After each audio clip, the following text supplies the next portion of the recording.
What in the world are these strange figures? Stick around and find out.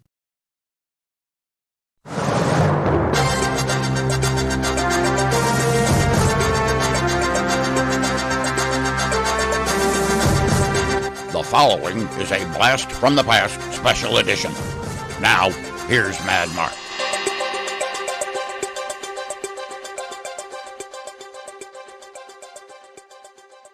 Recently, I have received a few comments on my 1967 Fantastic Four cartoon Blast from the Past that I posted on Monday.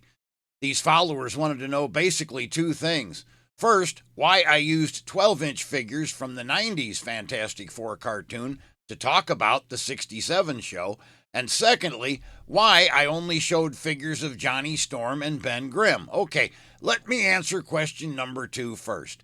The reason that I only showed Ben and Johnny was because Toy Biz, the company who had the Marvel license to make figures in those days, decided not to make 12-inch figures of Mr. and Mrs. Fantastic. They only made Johnny and Ben. Go figure. Get it? Figure? Okay. Okay. And as far as why I used figures from the 90s to talk about a cartoon from the 60s, let me answer it like this. As a toy collector of just about every type, I follow a lot of various toy groups on Facebook. Die-cast car collector groups, various action figure collector groups, you name it. And it always makes me chuckle when these action figure collectors start bitching about a new line of figures that are about to be released that they don't have enough articulation. Articulation, really? Let me show you what we had for action figures when I was growing up in the 60s. And let me assure you, there was very little action involved. If you wanted an action figure in those days, your only real choice was freaking G.I. Joe. They could move and turn their heads and had accessories, but if you wanted figures from your favorite TV show or cartoon, you were pretty much screwed. You see, this is true. Back then, Mark's Toys, not Mad Mark with a K, this was M-A-R-X, like Mark Groucho Marx, okay? But it wasn't Groucho Marx's company, no, but it was spelt like that. Anyway, they had the market cornered on figures. There was nobody else making action figures, and, well, figures. Let's just leave action out. Just figures, okay? And this was their idea of what boys wanted to play with. Aren't these... Just look at those amazing sculpts and that great articulation. We don't need no stinking articulation. Back then, we were tough.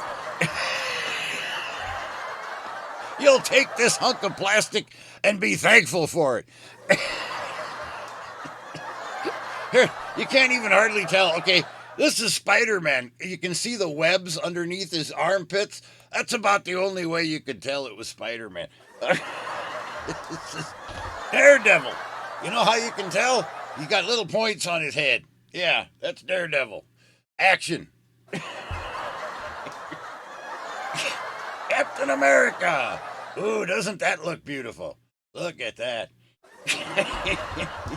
Incredible Hulk. And he's the same size as everybody else. Yeah, there you go. I'm sure y'all want one of those.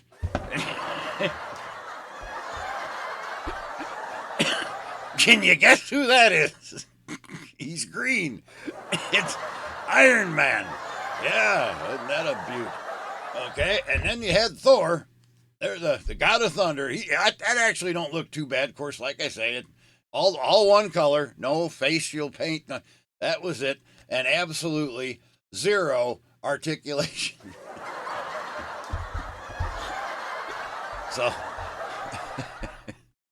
So that's it. That's what we had. We was robbed, I'm telling you. We was robbed.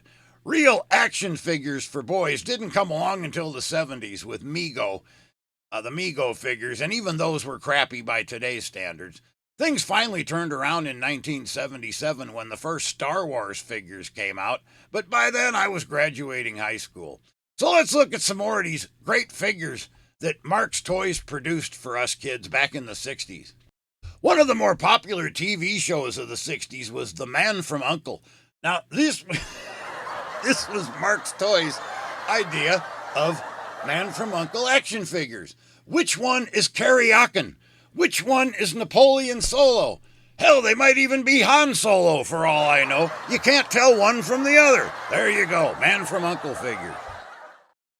Now, these were actually pretty cool, and we'll get to the weirdos again at a later date. I haven't talked about the weirdos yet. They had a TV show in the 90s, and we'll talk more about that later. But these were same company, Mark's Toys. These were weirdos figures. They actually did look kind of cool. Still all one color and no articulation, but they were kind of neat looking.